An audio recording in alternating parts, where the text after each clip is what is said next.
So today we will take the second session on this power within. We talked about how we can connect to really who we are, to if you believe in soul plan or soul family, they are there to help you. In fact, they're just waiting that somebody, ask their help. And if we don't, then really we are wasting that opportunity that is available to us. So why we are talking about the power within? I will just recap what we started with, Aham Brahmasmi. And in simple term, what it means, it simply means we all have a part of the universe. When we say the universe means the energy, the supreme energy. Different people may call it differently. It doesn't matter. But most of us look for a guru, God, or some kind of help from someone else, from someone outside to us, whereas everything is inside. All the information is there. The capability is there. It's just we are unaware of. So if you are aware of it, you can start making use of it. Then we are all what we call Atman, means we are all the same energy. There is no extra power I have that you may not have. The only difference between person to person could be wisdom. That means I may have come across some topic which you may have not, but that does not mean I'm a higher level Atma than someone else. No, we are all same. It's just what we come across and how with wisdom we improve our awareness. And that awareness is our consciousness in a way. So just reflect accordingly. And as you increase your wisdom, your awareness, your consciousness improves.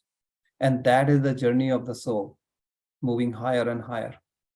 So it's not going to university will make a difference. It's doing a PhD makes a difference. Nothing. Here we are not talking about the textbook. Here we are talking about the soul whose purpose is to experience emotion. That's the basic reason why human incarnation takes place, to experience emotion. And you can only do that in human form. That's why soul has to come. And as you know, the soul journey, you start with mineral world, then plant kingdom, then animal kingdom, and then human, because human is the most complex. So they come, they prepare themselves. They go to kindergarten first, then, your basic and intermediate, then high school, and then university. You don't jump directly to a university level. Now, quickly before we get into this, two things. First, why we do yoga before meditation? Is simply that you want to prepare your body for the cosmic energy that you will receive during meditation. When we say yoga, I'm referring to just a simple stretching that we always recommend. 5 minutes, simple stretching exercises. You're not doing the advanced asanas and all that. It's very simple, just movement of your body joints, put it this way. Why? Because this way, your body is kind of awakened. If you are doing early morning, awaken in the sense, the energy, the body, every joint has some fluid and you just makes it ready to go. The biggest benefit you get, the connective tissues. Our body has energy or information transfer mechanism. So we know our body is made up of cell, but those connective tissues becomes more elastic and now the energy can move freely. And this is what we mean that when cosmic energy moves in our body during meditation, it gives us more benefit, because imagine there is a highway, but there are no vehicles on the highway. Now you can move at the full speed. If you go during rush hour, you will be slow. And when you can move, the energy can move in the body, it can remove the blockages, whatever you may have. Same benefit, why we do 5 minutes or so if you're doing half an hour meditation, slow breathing, or what we call pranayama. Because once you slow down your pulses, that means your heartbeat calms down. It tells your brain automatically that you are safe. The moment brain gets this message that you are safe, it says, okay, I can come out of fight or flight system. Fight or flight system, simply take it, this is the stress system. And then you are ready to come out of your conscious mind into subconscious mind. So energy is flowing between Ida and Pingala. We have 72,000 nadis, 36,000 on the left side, 36 on the right, and Sushumna is right in the middle, one single. So here we are just talking about Ida and Pingala. So energy flows through them. They are not blood vessels, veins, or anything. These are invisible energy paths. So what happens? The moment you come out of fight or flight or the stress system, you come out of beta brainwave. On the chart, you will see in the green, the second one, not the gamma. Gamma is actually will come at the last. And what happens is it starts slowing down. And the better meditative session you have, you will go to alpha, you may go to theta, even better, you can go to delta. And if you really do wonderful, like, the monks and all, they can go up to gamma. So our idea is not to decide where we are, because without instrument, you cannot, don't worry about it. Only thing is to understand the moment you slow down your brain waves, you are ready to get into meditative state.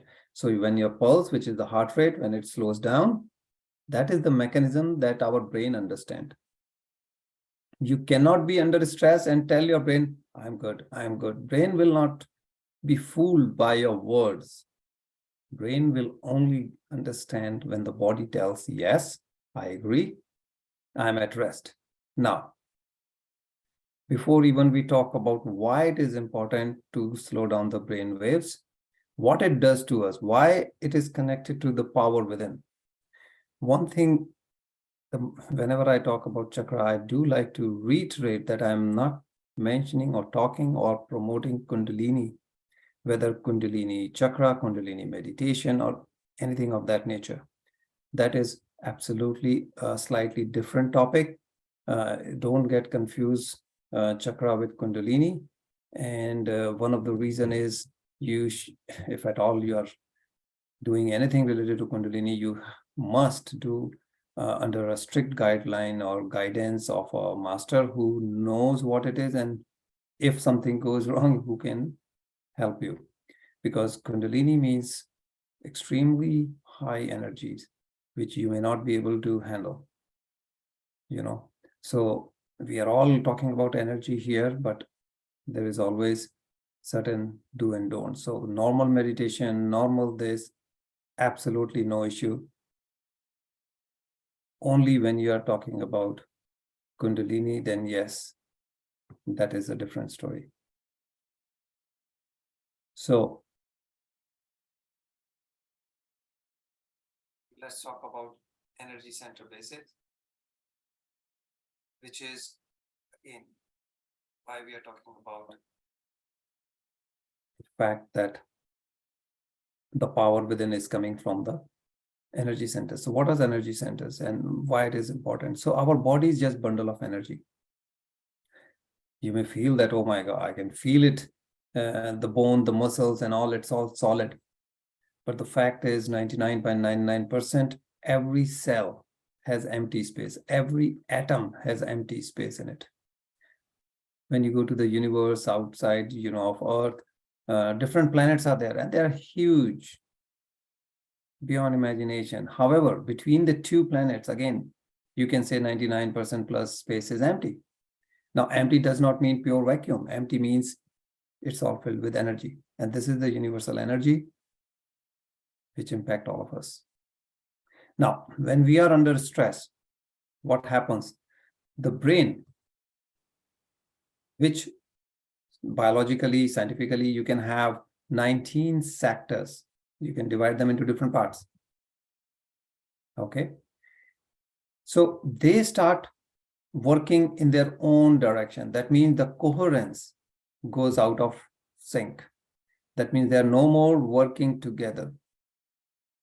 And when they are not working together, what will happen? They will send different messages. So you have different energy centers. They're giving different messages, and every energy center is attached to one or the other system of your body, or the area or the part of your body. So you can imagine your different body parts are getting different messages. One may say go left, other says go right, one says go straight, one says go back, and your body will be incoherent. That means not synchronized. So your cardiovascular system, nervous system, muscular system, immune system, these will not be under optimum condition.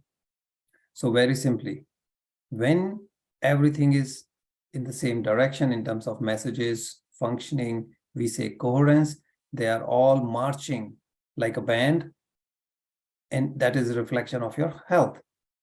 But when they are out of sync, imagine a musical band and everybody going in their own direction. You won't like that music. That is incoherence, reflection of, again, health, but obviously this is not a healthy situation. Then this is where illness, diseases, discomfort, depending on the degree of impact, comes into play. So when we are talking about energy centers or chakras, let's first understand what they are. Biologically, this is the place where a network of different nerves comes and kind of, concentrate in one area. So imagine there are roundabouts. So that means there are roads from different directions coming, and they come to one particular point. So this is the roundabout. So a lot of nerves coming and then joining at one place. So that's what the energy center or chakras is. Here we are only talking about the main 7. Though total, including mini, micro, that level, if you include everyone, goes to 108. But we are not worried, at least in this session, we are not covering those 108, just the top 7, which is the main. Now, these one are responsible for different functions. And in Indian text, all the literature, you will find 7. In Egyptian, you will find 8th one also, which they call Ka, which is about 14 to 16 inches above your head. So we will still stay with 7. And if you really see, they start from bottom of the spine. And the numbering goes up to 7, which is the top of your head, which is crown chakra. So first you start with Mooladhara, absolute bottom of your spine. You go to Swadhisthana, which is about 2 inches below your navel. And 2 inches above your navel point is Manipura. And then come Anahata, which is your heart. Vishuddha, which is your throat. Agnya, which is your third eye. And Sahasrara, which is crown chakra, which is pituitary gland. We will see a little bit and the location as well, but roughly you can understand top of your head, though physical location we'll see. So this way you move from root chakra, navel, solar plexus, heart, throat, third eye, and crown. And you can see they are all linked to one or the other gland. Pituitary gland, which is the master gland in our body, which is connected with your crown chakra number 7. So you can imagine why crown chakra is the crown, because pituitary gland biologically controls all the glands. And then comes the pineal gland, which is linked with third eye, thyroid, heart, adrenaline, digestive, and sexual glands, all the major ones which influences. Now, each of these have different energy. Energy, scientifically, we can represent as either wavelength or frequency, doesn't matter. Accordingly, there will be a color associated with it. So, in the childhood or young age, you may have heard about this term Vibgyor. When you see rainbow, you will see different colors. And this is the first alphabet of the color. So V comes from violet, I come from indigo, B blue. So this way VIBGYOR Vibgyor comes. And you see each chakra is associated with a color. which was defined thousands of years ago, not now. The frequency wavelength we understand now in last 200-300 years, but this was defined thousands of years ago, that this chakra associated with this color. It was not a coincidence.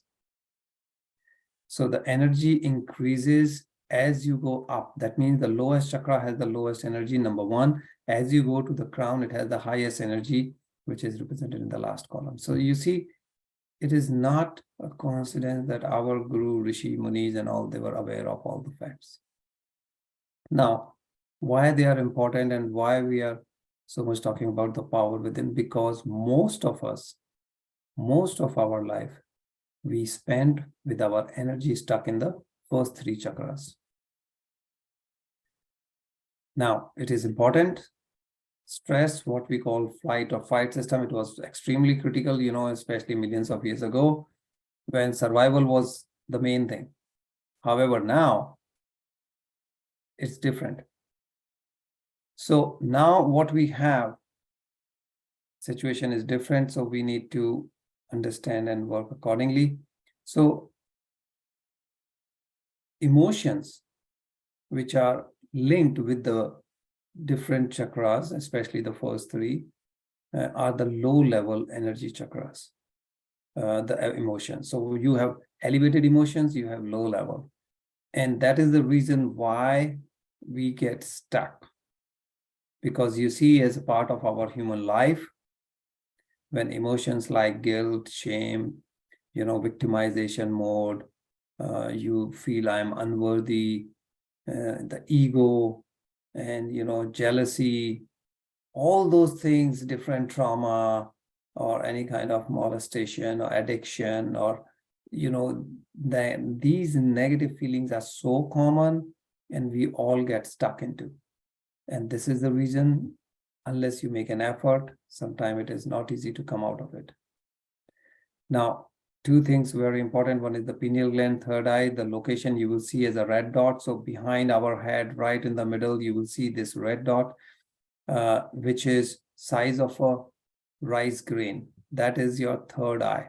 So it is not in the forehead, the front area, but somewhere in the middle. So if you go from the side deep inside and the front inside, somewhere in the middle, you will see right behind, you know, your spine thing. So is your pineal gland, which is the size of a rice grain.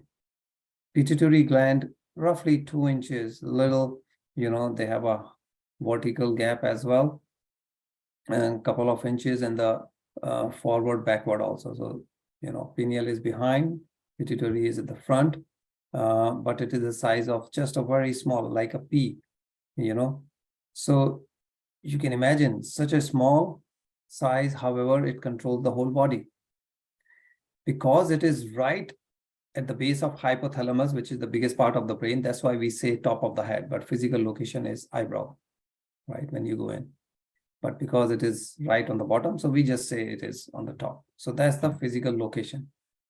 It is important to know the physical location when we do the chakra meditation. That's the reason it is important to understand. So right in the middle of your head, towards the back side is pineal gland, and towards the front side, little up, is pituitary gland. Now, these endocrine system of glands, why they are important? These are the glands.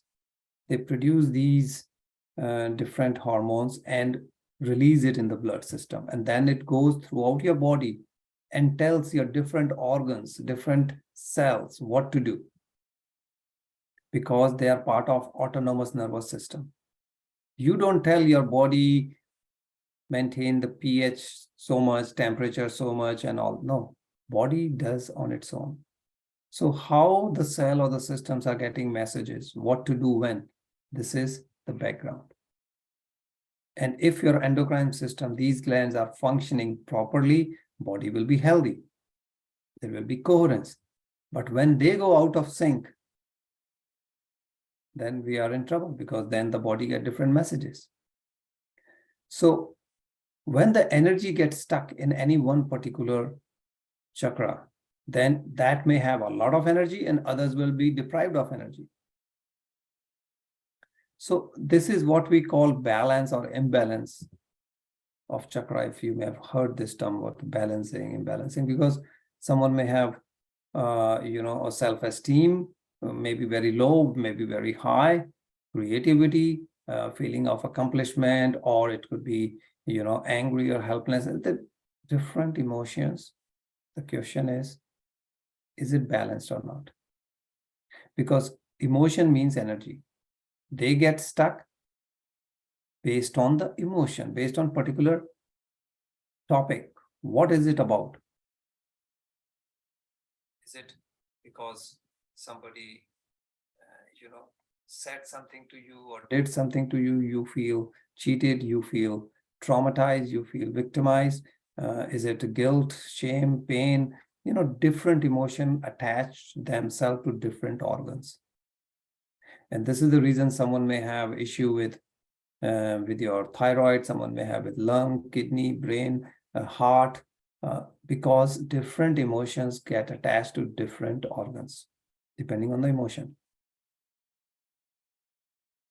So when we try to work with our energy centers, means you are releasing those stuck emotions in the body. Why it is important? Because any stuck emotion over a long time, they become toxin. Toxin will only bring trouble, problem, ill health to you. When we do not release those emotions over a longer time, now we are inviting trouble in terms of health issues.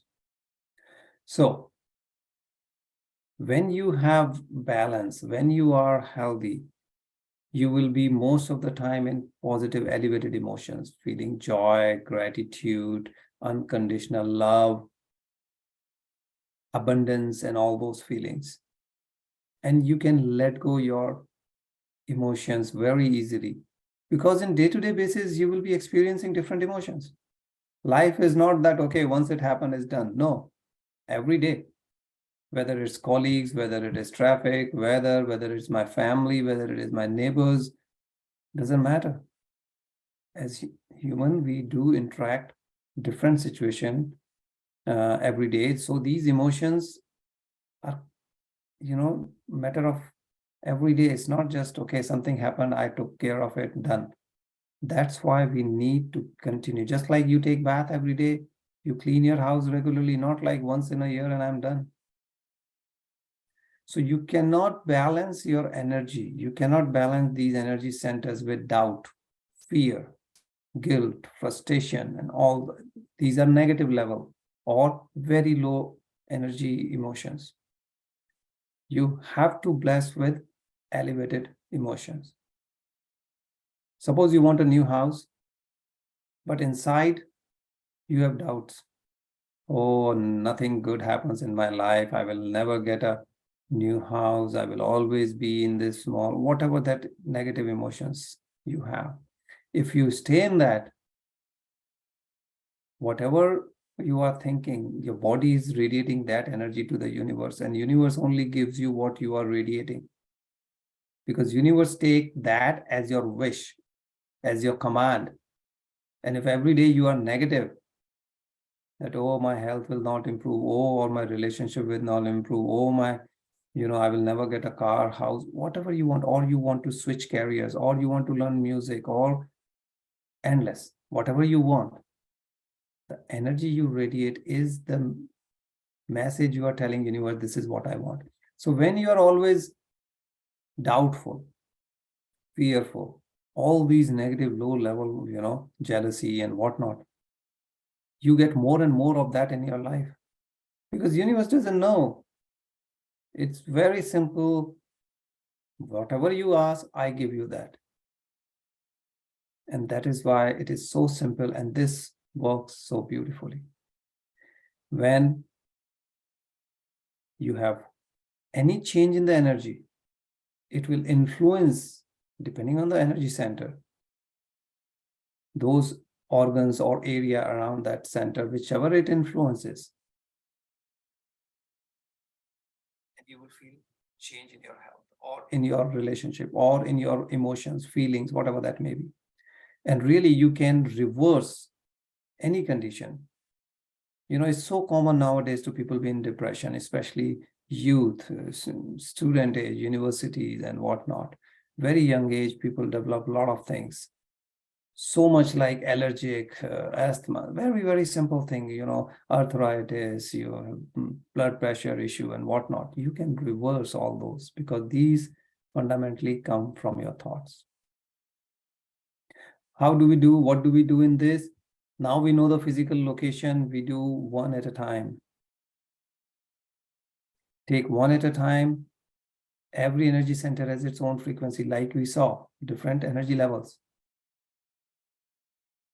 So these are plexus or bunch of nerves.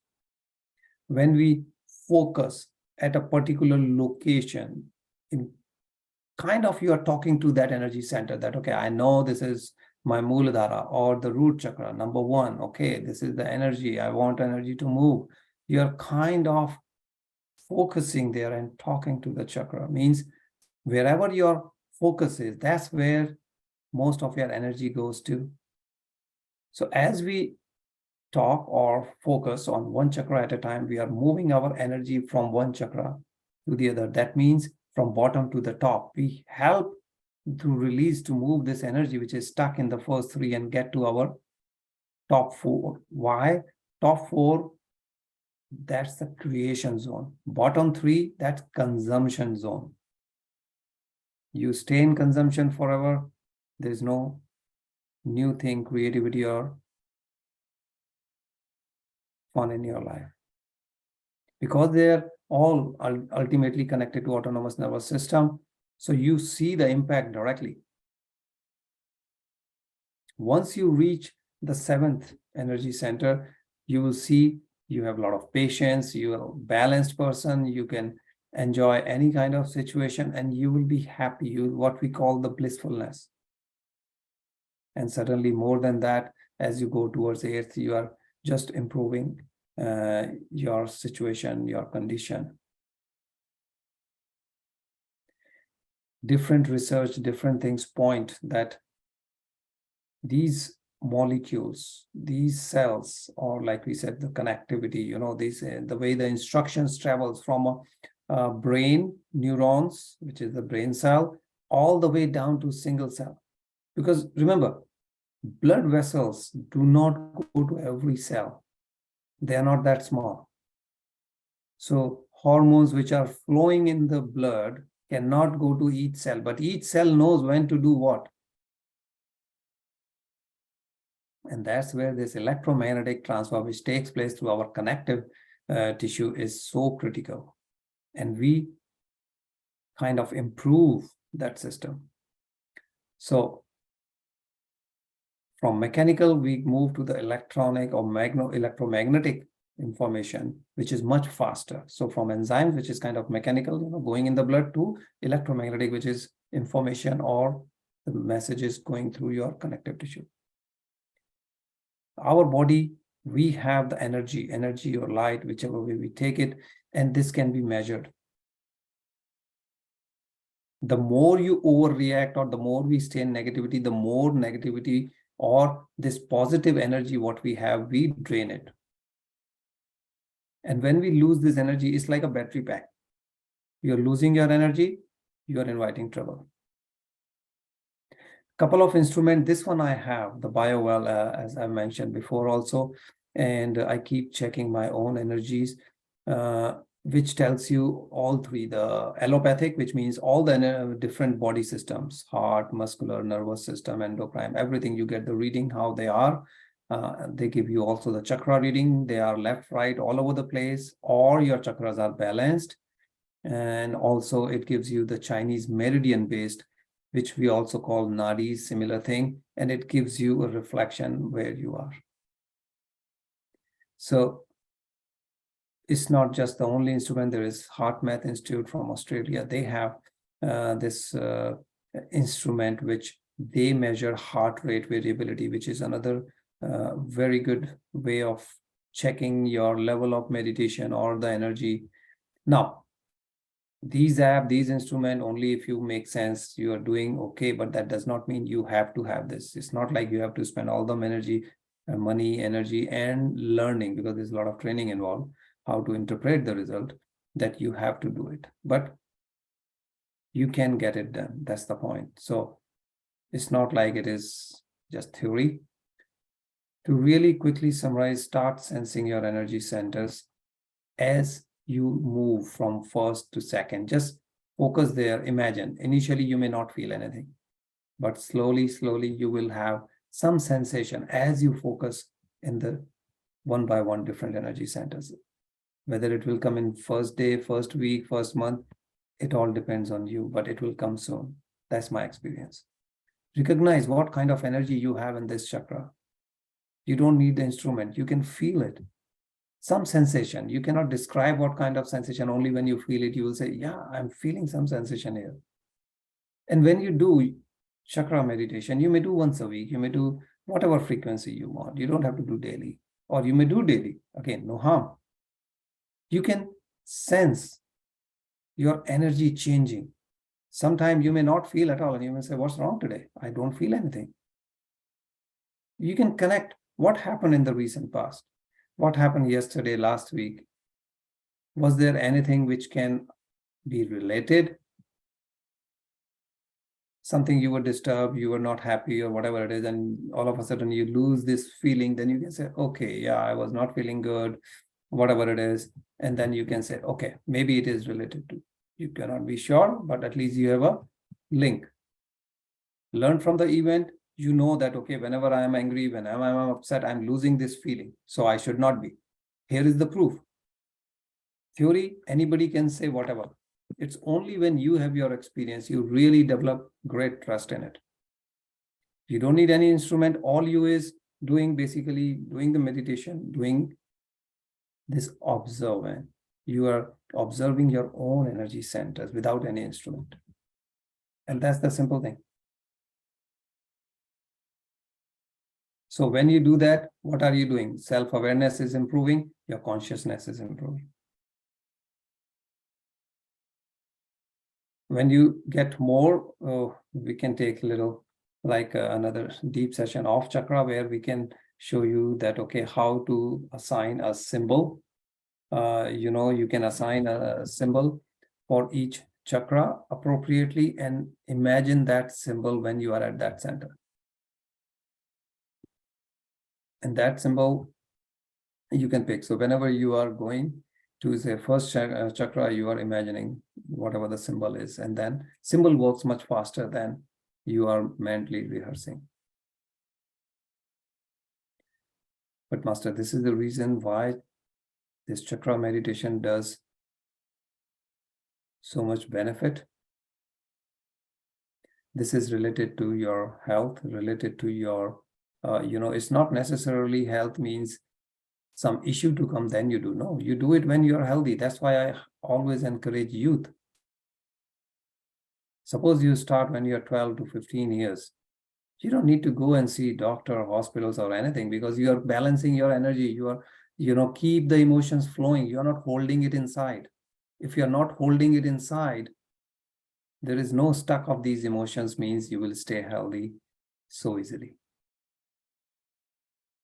So this was about the power within, which we all have. You don't have to, go anywhere, do anything special, anything. And you can use of this power to balance your body, balance your energy, and stay healthy.